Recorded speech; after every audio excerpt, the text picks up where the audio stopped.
Today I thought I would share with y'all 10 tips of things that my mama taught me about how to be a good homemaker. I was thinking about this over Mother's Day and just thought, it'd be nice to kind of share something in memory of my mom. I didn't get a chance to do it before Mother's Day, but I really have been thinking about her a lot this week.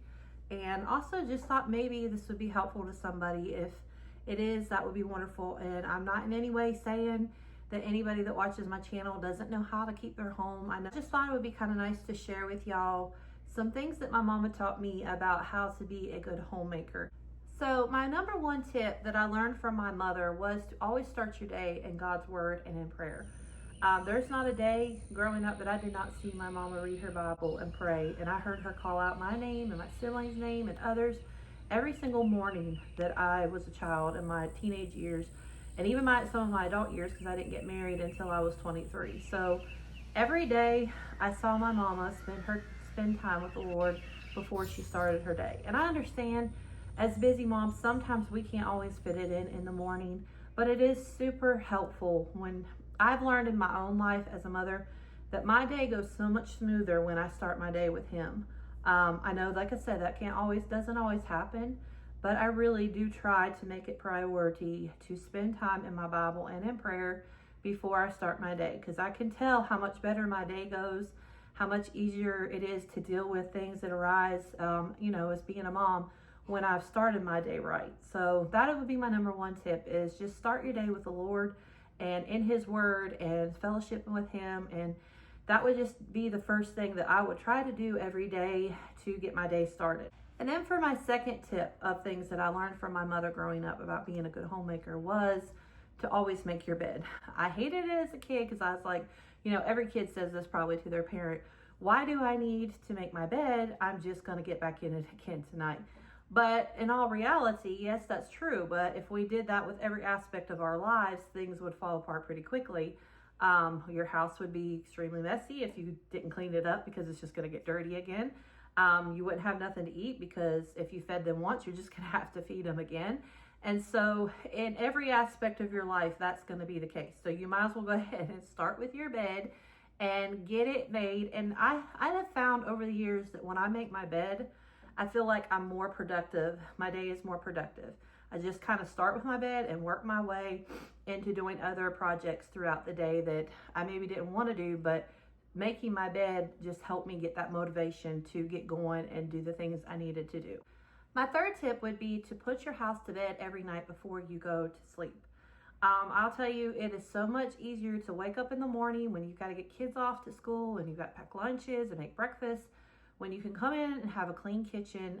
Your living room's not all tore up. You're not stepping over toys to get to, the kitchen, and it just makes your day already kind of a little bit more productive feeling when you can come out to a clean house. That helps me a lot. Maybe that's not helpful to you. Maybe you'd rather just go to bed early and tackle it in the morning. But that's just something that's always been very helpful to me.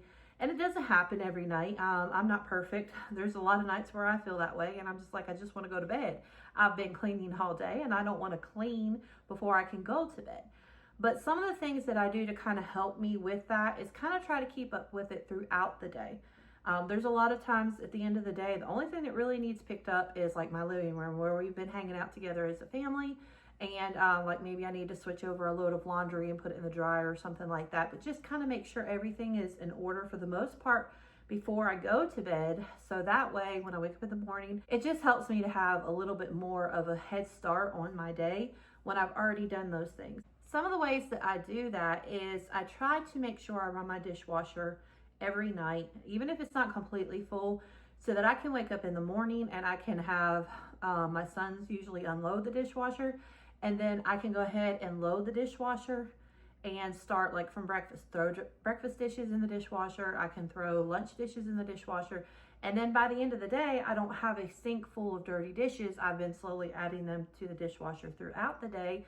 And it just kind of makes evening to supper and stuff a little bit smoother, because I've already kind of dealt with throughout the day's dishes and I just have to throw in suppers.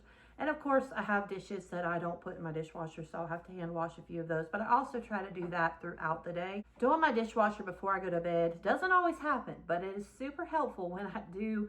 I can get up in the morning and I have all clean dishes, my sink's not full of dirty dishes, and I can go ahead and start my day. So that's one of the things I try to do to kind of put my house to bed at night.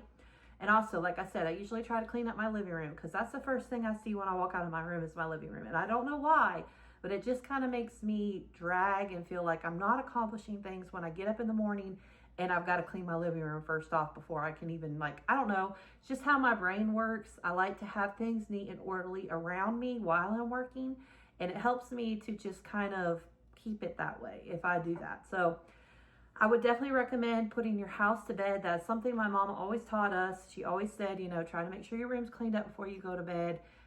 Clean up the living room and just pretty much tidy up around your home and before you go to bed. And then that way you'll just be a little bit more productive when you wake up in the morning, and you don't have to clean everything from yesterday's mess. You can just start right in for today's mess. My next tip would be to clean up as you cook. Now, there's a lot of times where I don't do very good at that because I'll be in a hurry, I'll be helping with homework. But I will tell you what, it is so much easier to clean up after a meal if you've cleaned up while you're making it.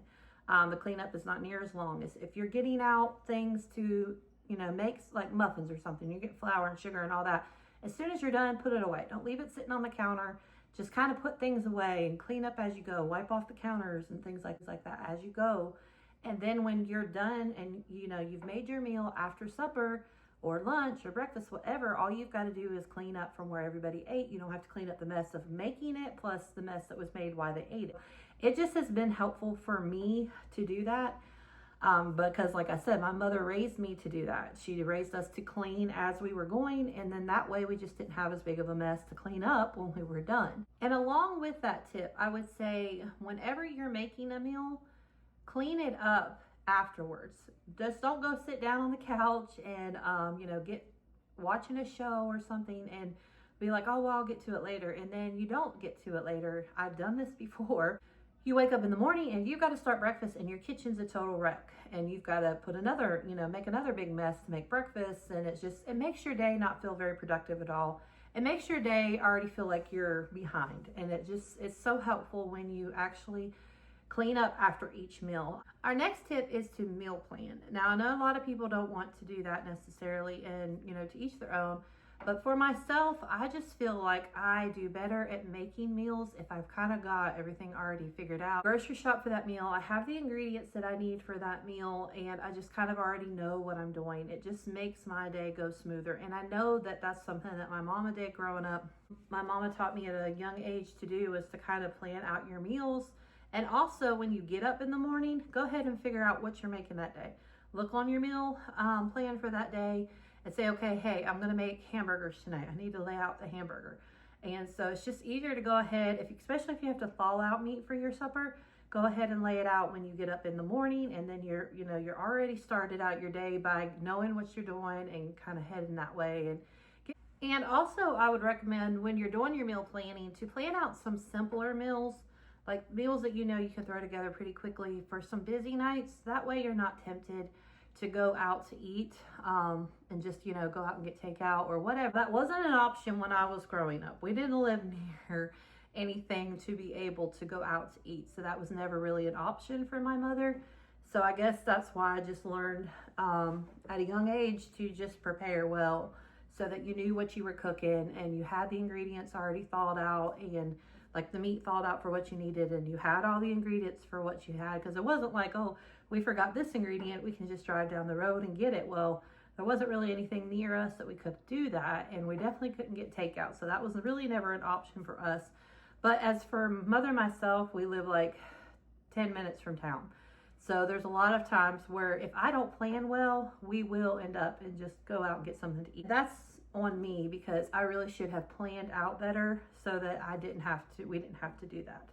My mom always did really good at this. She always tried to make sure those kids and had everything kind of cleaned up throughout the house and herself, and she would make sure that we had everything nice and tidy for when Dad got home from work. And also, she usually always had a meal on the table ready for my dad when he got home from work. Now, this is something I carried over into my marriage. And actually, just a few months ago, I was watching something, and the lady said on there, you know, as a busy mom, and when you have little ones, and sometimes all three of these things are not an option. And she was saying about, you know, having your home clean and having a meal ready when they got home, and also looking presentable when they get home. What she said on there that really helped me, she said, ask your husband what 3 things are really important, what 2 things out of 3 is really important to him. Is it more important for him to have a meal on the table when he gets home from work, to have a clean house, or to have you looking presentable and look like you haven't taken a shower and changed your clothes in days? So ask your husband that. I was shocked when I asked my husband after 15 years of marriage the things that he really cared about, and then that he didn't necessarily care about, that I thought all these years I had been doing and stressing myself out. And like, he was like, if you can, that's great, but if you can't, it's no big deal. That's not like what's important to me. And I was very shocked by his response. So maybe ask your husband, out of those 3 things, what 2 things would he pick to have every evening when he got home from a hard day's work, what he would prefer. A cooked meal, you to look presentable, or to have a clean house. To pick 2 out of that and see which one he would choose. But that was something that my mama always was really good at. Even after a very busy day, she homeschooled all of us kids, and there was always a lot of things going on. 10 kids, you can only imagine. And she always made that a priority for us to sit down together as a family and eat a meal together. My dad worked at the hospital. He worked a lot of really crazy hours. He would work night shift, he would work day shift, and it would switch back and forth pretty much my whole childhood. So she was really having to work really well with him to know what schedule he was going to be doing and where he was going to be at and what time he would be home and things like that. I can even remember my dad would work night shift, and my mom would actually give us, like, fuel us up with all kinds of like fun treats that we didn't normally get, like M&Ms and things like that, and get us to stay up through the night as late as we could and get some of our schoolwork done. That way, when my dad would get home in the morning, that we would be pretty wore out and we would sleep for a couple hours, and that way he could get some uninterrupted sleep, because my dad was a very light sleeper, still is. He hears everything, and so it was really hard to keep 10 kids quiet, so that he could get some rest and rest up for his next shift. So that was something my mama always did really good as a homemaker, was cater to what my dad needed and make us kids follow suit. My next tip would be to keep up with laundry. Now, that is something that a lot of people struggle with. I always have enjoyed doing laundry. Now, every day, do I enjoy doing laundry? No, but out of the many tasks that a mother has, laundry has not ever been my least favorite. I didn't mind doing laundry when I lived in a family with 12 people. That was my job, honestly, because I liked it so much and I was good at it. And so my mom's like, hey, here, if you want to do the laundry, that's your chore. And so I did the laundry for the most part growing up, and that was never a problem for me. And so that's not one of my least favorite tasks.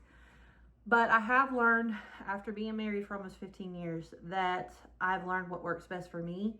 And also, this is something that my mama taught me. She said, let's do a load of laundry. Every day we're doing laundry. We're not doing one day a week doing laundry, because that never would have worked with 12 people anyway. But we always did laundry every day.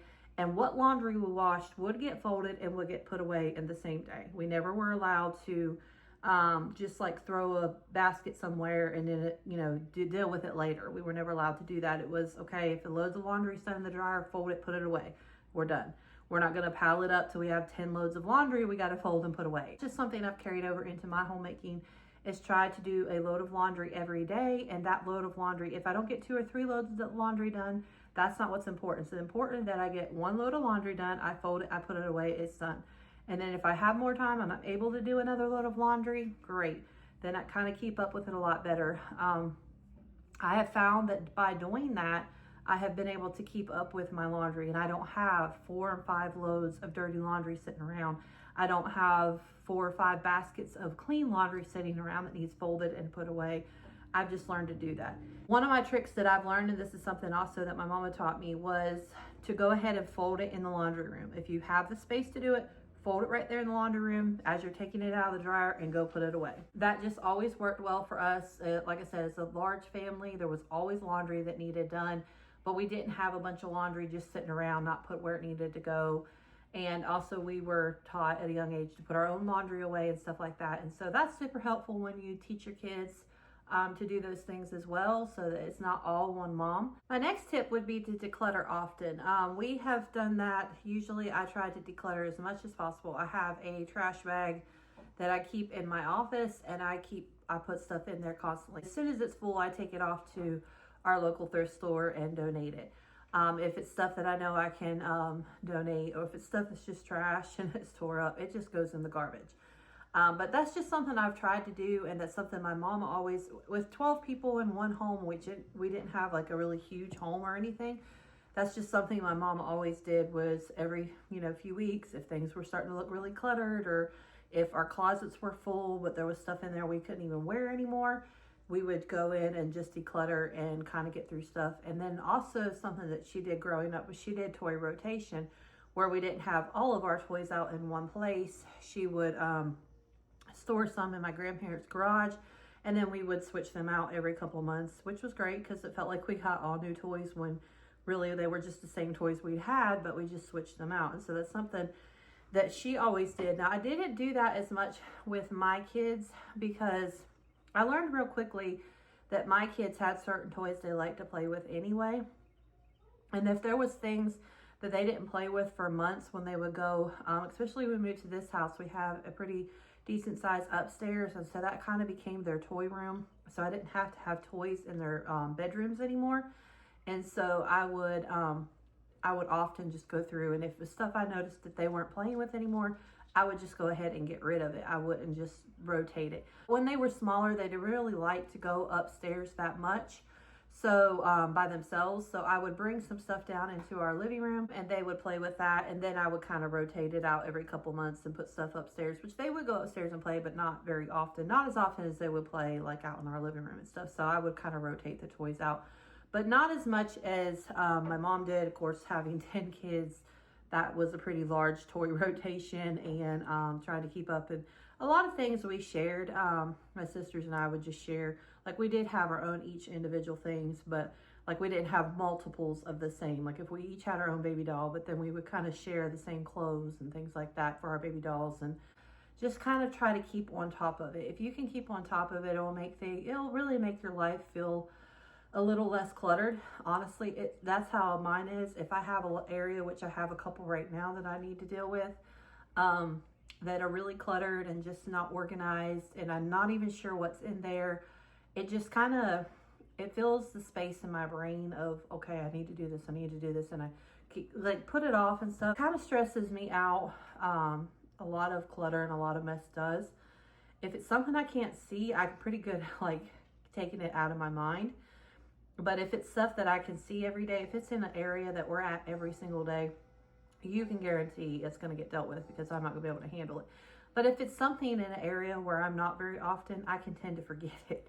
So I do have some areas where I really need to work on some major decluttering myself. So I don't have it down perfect, but I do know that I have been able to keep our home cleaner by doing that often. Like I said, I have a trash bag that I fill up as I'm like cleaning a room. I clean a room, I kind of go through my daughter's closet and pull stuff out that I know she's not playing with no more, clothes that don't fit her no more, go through stuff that I know is not, my kids are not wearing anymore, and just stuff that's sitting around. If it's been sitting in that spot for a while and no one's used it or played with it or, wore it, then we just need to get rid of it. That's just how it is. And that just, it honestly helps your home to not get so cluttered when you declutter often, because they're constantly getting things. I know for myself, I like to thrift, and I have to be really careful, because there's a lot of times I'll get things, and if I don't know where it's going to go, then I'll get it and I'll be like, oh, I'm going to use it for this or get it for that, and then I don't end up using it.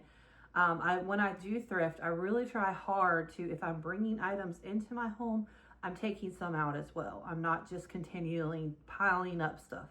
I'll go, like if I get some new decor, I'll go through my old decor and I'll be like, okay, I don't use this anymore. I haven't used this for a couple seasons. Let's go ahead and get rid of it because I added this new item. So, well, thrifted new item. So that's kind of what I try to do, and that's something our mom always taught us to do, is to declutter often. It don't have to be just a yearly thing that you do. It can be a weekly thing.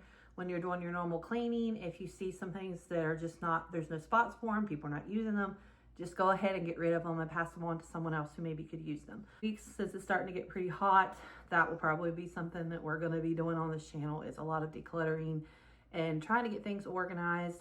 We did get a new garage, and so I'm trying to get everything out there organized, and where I'm taking everything from, get it organized, and just trying to get things a little bit to work for us versus us working for it. So something else that my mama taught me at a very young age was to be frugal as a homemaker.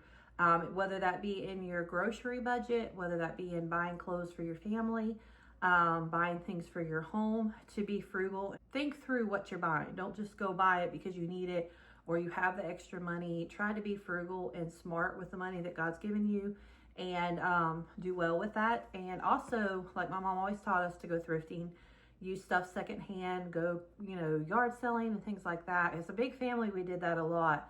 It was so funny because growing up, my mom took us to what was a quarter store, and you get all the clothing you wanted for a quarter, which makes me sound really old now.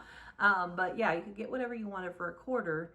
And then when they went to 50 cents, my mom was like, I'm not going back to them anymore because they raised their prices, which is crazy to us now because 50 cents is like really cheap. But when you think 50 cents per item of clothing times 12 people, I mean, it does add up pretty quick. And I guess I have become so like such a retail snob from thrifting. I didn't thrift as much in our early years of marriage, as for one, we had only one vehicle at a time. So I was pretty much home every day with our son, and I didn't really get to go a lot of places. Plus, we were pretty strapped as far as our budget. We didn't really have a lot of extra, even for thrifting at that point in time. So in the last few years, I've gotten back into thrifting, and I have become like a retail snob, honestly. And my mom was always that way. It was really hard for her to go into like a retail store and, people wanting you to spend 10, 15 at that time, dollars, $10, $15 on like a shirt or something, when you could go to the thrift store and get it anywhere from, $2 to $5. And now I'm the same way. I go in a retail store and they have, a shirt for $35 to $60. And I'm just like, why would you pay that for something? I'm thinking I could buy my whole like summer wardrobe for my 3 kids for $60 almost, at least the main things that they need, shoes and, socks and other things. We buy those usually. We don't buy those used, and underwear and things like that. But I don't know. It makes you really aware of how easily you can waste some money on some things that you can get secondhand and stuff. And she was always very good at teaching us how to be frugal and to be smart with our money, and to make it go a long ways. My mom would feed, I can remember growing up, my mom would feed 12 people on a grocery budget of $250, which granted, groceries are different now than they were then, but they still weren't cheap. I mean, when I was like in my when I was in my late teens and stuff, it's still like prices of groceries were not great then. And she would spend $250 to $300 for 2 weeks of groceries on 12 people. I am spending that now on 5 people for 2 weeks. For 2 weeks, I'm spending about $250 on our family. So, I mean, and I know groceries are ridiculous right now, and we can't compare to what, was 10, 15, 20 years ago, but still, I mean, she was very good at making a penny. I mean, she stretched pennies big time. And she was also very good at doing like sales at stores and stuff like that. Like, price match stuff at like Walmart and Food Line and things like that. She was really good at budgeting what we needed and things like that. And she was a great teacher in that. And I have tried to carry that over into my family, teach my children and stuff as well, of how to make a budget, last a certain amount, and try to, stick with it. My next tip would be, my mama taught us not to be lazy. She also said, idle hands is the devil's workshop. She would say that to us often. If you are sitting around and you're bored and you have nothing to do, find something to do. There's always something that could be done. And I found, especially in the day and age that we're living in, there's so many distractions. There's so many things that can consume so much of our time. I'm guilty of it. I can sit down and be like, oh, I was going to just look at this one thing. And before you know it, you've spent 30, 40 minutes scrolling through stuff. And you've just wasted 30 or 40 minutes of things that you could have been doing, being productive. Now, I'm not saying that you have to spend every minute of your day working, that you can't have downtime, that you can't, take some time to just do some things that you enjoy. But I also say we spend a lot of time doing things that are wasting a lot of time. I think I watched something the other day where the lady was talking about, moms saying they don't have time for this and they don't have time for that. And they don't have time, they don't have time to read a book anymore. They don't have time to do the things that they enjoy, or they don't have time to can and to grow a garden anymore. Like, our lives are just too busy. And that may be true. And now if you work out of the home and stuff, I understand you can't do the same amount of things that a stay-at-home mother could do. But if you ask that same person how many hours a day they spend on their phones, you would be shocked at how much time you actually do have. You're just filling it with other things. You're filling it with things that are consuming a lot of your time, and there's no productivity coming out of that thing. You can say, well, I don't have time to do a garden. But if you took that 30 to 40 minutes that you're spending on your phone to go out and work on a garden, to plant the seeds and, to weed it, to water it, whatever, you're going to be doing to have a garden or to have the things that you want to have, or to read a book, then you would be surprised at the amount of things that you could do if you would spend less time on that thing that is so time consuming. It is a time waster. I have been so guilty of so many times sitting down, like I said, and just looking, I'm going to look at one thing. And before you know it, you've wasted a whole hour because one thing led to the next thing, and you watch this and you watch that, and I thought about this and I thought about that, and I wanted to look up the price on this, and I wanted to check out this, and it's constant, and it wastes so much of our time. Every single day you waste a lot of time on our devices, our phones and things like that, computers, whatever it is you do those things on. So that was something my mama always taught us was, idle hands is the devil's workshop. As a mother and a homemaker, I saw my mom fill her days with lots of things that she could have chose to do otherwise. Like, she could have said, hey, I want to sit down and watch a movie for 2 or 3 hours. And that's something to me too that's really funny, because women say, well, I don't have time to work out, or I don't have time to do this. And you ask them about the latest show that's out, and they've watched the whole season, and it's got like 20 something episodes of like 45-minute episodes. So yes, we have time for what we want to make time for. It's what my mom used to always say. You have time for what you want to make time for. If you really truly wanted to do that, you would make time for it. I've tried to keep that in mind a lot of times, because I will do the same thing. I'll tell my husband, I don't have time to do this. I don't have time to paint my nails. I don't have time. And well, then when I think back over my day, I'm like, well, wait a second. You did actually have time. You just chose to do this instead of doing that. So that was something that our mom was always very adamant about, was not to be lazy, not to just sit around and waste time not doing things and not being productive. Like I said, there's a time and a place for, spending time with your family and, having some downtime, but there's also a lot of wasted time in the day and age we live in. There's a lot of wasted time. And I'm just as guilty as anybody else. I'm not saying that I've arrived in this. I have not. Compared to the things that my mom and your mom and our grandmothers and stuff filled their days with, we are not near as busy completing things and being productive. We're spending a lot of time doing things that have no productivity at all. I mean, we don't have nothing to show for the hours that we spent on our phones, looking at things or scrolling through things. So that's just something my mom always encouraged us to do, is to not just waste time, but to be productive and to fill your days, especially as a mom. Like I said, it's very important for us to fill our days doing things that are to better our family and to help our family and to create a better atmosphere in our home for our families. And we could definitely do that by cutting out some things that really consume a lot of our time. But that's going to be all for today's video. I hope y'all enjoyed it. I enjoyed sharing some things about my mom and just thinking about what an amazing mother she was. I hope that y'all enjoyed today's video. If you did, please give me a big thumbs up. And if you're not subscribed, I would really enjoy having you on my channel. And let me know in the comments, maybe if you have some tips or some tricks of some things that you have learned in your homemaking over the years. I would really like to hear them, and I'm sure anybody else would enjoy hearing them as well. I hope that y'all have a blessed day, and I will see you in the next one.